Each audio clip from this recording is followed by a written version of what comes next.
Today I'll be calling cable. My name is Wakar Meyer and I'm your Elliott Wave analyst, reviewing what has been and predicting what is likely to be in cable price action. So since the last video, I thought I would reconsider the count because the price action wasn't moving in a way that I thought was consistent with my count. So what I suggested was that coming out of this multi-year triangle that ended right here at E, we had 5 waves down, and previously I had the one over here. That was 1, 2, that it was making 3, it was going to make a double zigzag 4, and then it would push down for 5. Well, as you can see, it hasn't quite materialized. I think it's possible that what could be happening is that the fourth wave here could be developing into a triangle. So we could have an extended first wave down to here. We could have this second wave that's a flat. We would have a fourth wave triangle, which gives us alternation, and then we'd have a push down in a fifth wave. So if that is the count, then I want to reconsider the trend lines. Let's say I connect 1 and 3, the new terminus of 1, I connect 3, new parallel, move it up to the terminus of 2, and you can see that if I extend this right, that so far, and if this is going to be a triangle, that it's unlikely to break the terminus on the upside here.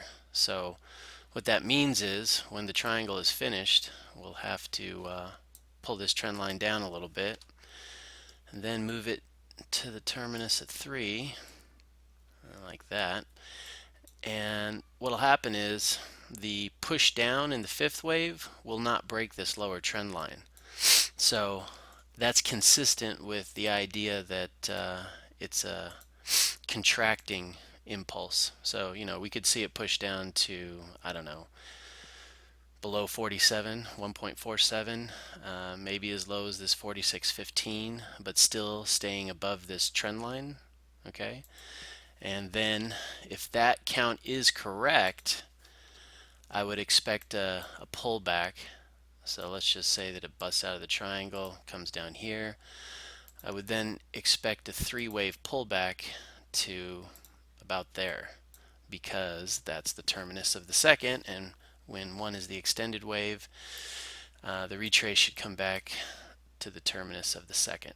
So if you want, we can look at the structure. Now this is a 9-minute chart. The chart we were previously looking at was 108-minute. So if we jump into the 9-minute, this is just the correction that began yesterday morning.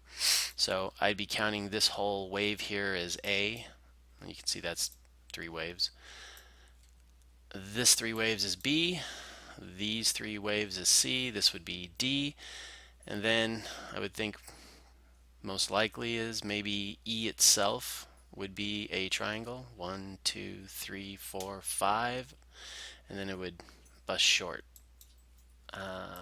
So that's the smaller version. Going back to the bigger, I suppose there's one other account that could be developing, that perhaps what I had said here, that this was the fourth wave, was correct. And I suppose it's possible that it's developing into some sort of ending diagonal, whereby, maybe it's contracting. So you would see it push down a little bit, in 3 waves. It would have to be fairly short, come back up in a way that's shorter than this move right here, and then push down again a little bit more and be an ending diagonal. I suppose that's feasible as well, but we're just going to have to wait and see. But it's not dropping in the dramatic way that I thought it would, that would be consistent with the third wave. So that's why I'm sticking with this extended first wave count until something happens to, I guess, get me off of it. But until then, that's today's call. I hope you'll join me again for tomorrow's call.